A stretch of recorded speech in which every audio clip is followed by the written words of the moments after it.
축복합니다. 동탄예수교회 이용진 목사입니다. 여러분의 삶에 하나님께서 은혜를 베푸시고 기적을 베푸시기를 간절히 소망합니다.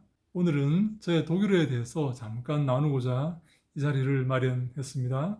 혹시 독일어 공부하시는 분들에게 도움이 될까 해서 이 자리를 만든 것입니다. 혹시 유학을 준비하시는 분들에게도 도움이 될지 모르겠습니다.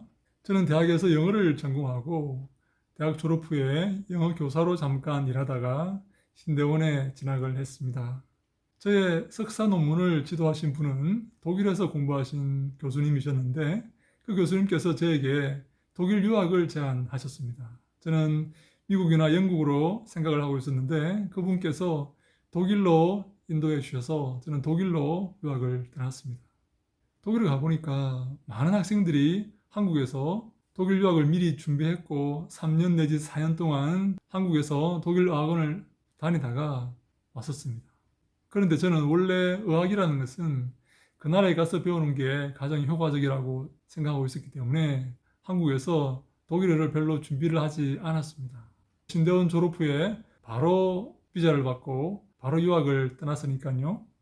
독일에 유학을 가면 누구든지 독일어 국가고시 시험을 패스를 해야 됩니다. 페엔데스 혹은 데에스하라고 부르는데요. 그 시험을 패스해야만 대학에 들어가서 수업을 들을 수가 있습니다. 물론 데에스하를 요구하지 않는 학과도 있습니다. 그러나 대부분의 학과는 데에스하 시험을 패스해야지 대학에 들어가서 본격적으로 수업을 들을 수가 있는 것입니다. 데에스하 시험을 패스하기 위해서 슈프라코스라는 영어로 하면 랭귀지 코스죠.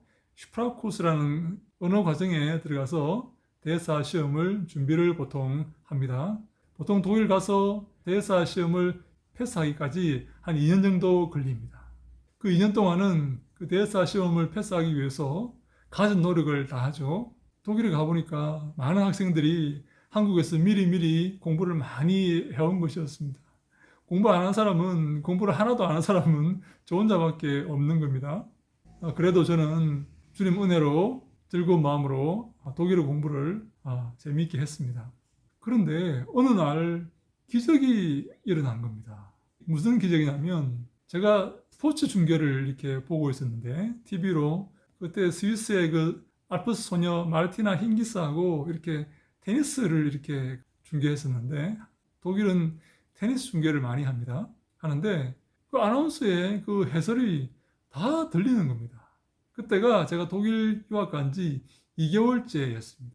독일에 도착한 지 2개월째, 그게 겨울이죠. 2개월째 테니스 중계의 그 해설이 머릿속에 다 이해가 되고 다 들리는 것입니다. 신기하지 않습니까? 2개월이면 아직 아무것도 모르는 그런 시간이고 한국에서 아무리 공부를 했다 하더라도 아직까지 독일어에 대해서 아무것도 모르는 그런 상황입니다. 실제 독일 현지 발음은 한국에서 배우는 발음과 다르기 때문에 한국에서 아무리 공부를 많이 했다 하더라도 독일에 가서 새로 배워야 합니다. 그런데 2개월 만에 그 TV 방송 해설이 제 귀에 다 들리는 것입니다. 그런데 놀랍지 않습니까?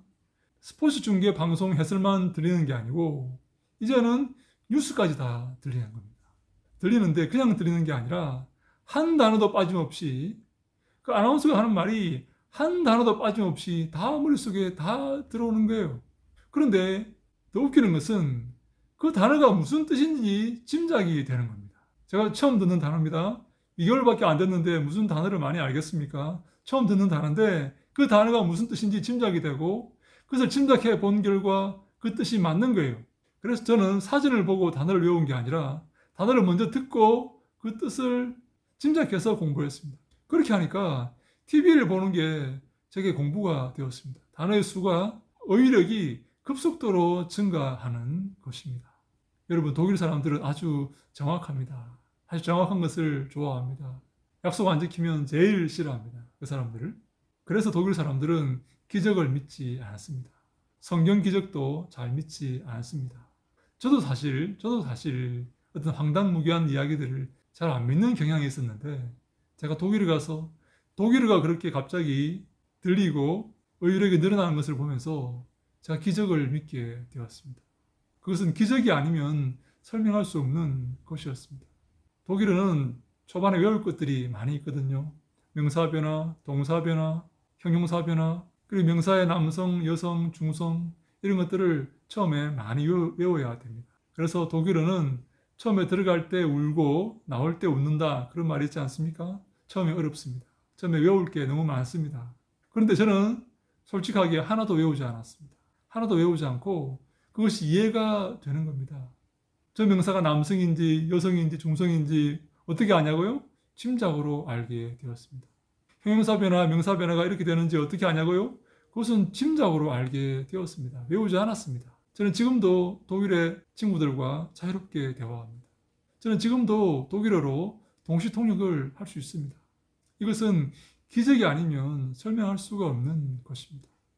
하나님께서 제게 독일어의 기적을 주신 것입니다. 이것은 온전히 하나님 은혜요, 하나님의 인도하심입니다.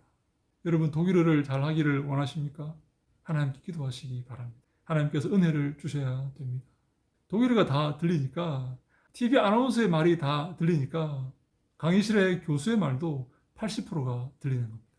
전문 용어는 이해가 안 되는 게 있겠죠. 그리고 아나운서처럼 또박또박 말을 안 하니까 어려운 게 있겠지만 80%는 들리는 겁니다. 그래서 제가 독일어 수업에 거의 하루 종일 참여를 했습니다. 참 부끄러운 말이지만 한국 학생들 독일어 수업 안 들어옵니다. 무슨 말인지 이해가 안 되기 때문입니다. 논문만 쓰고 있습니다. 저는 참 감사하게도 하루 종일 아침부터 저녁까지 독일어 수업에 참여하면서 독일 교수님들과 대화하면서 그렇게 공부하면서 참 많은 것을 배우게 되었습니다.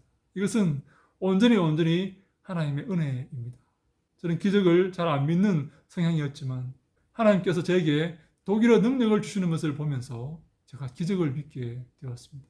철저히 믿게 되었습니다. 지금도 기적이 있구나. 지금도 기적이 일어나는구나. 하나님께서 함께 하시면 불가능이 없구나 하는 것을 지금도 확실히 알고 있습니다. 여러분 주님께 기도하십시오. 주님께 간구하십시오.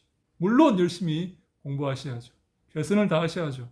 기적을 바라고 공부하지 않으면 안 됩니다. 하나님께서 기적을 주시더라도 열심히 공부하셔야 됩니다.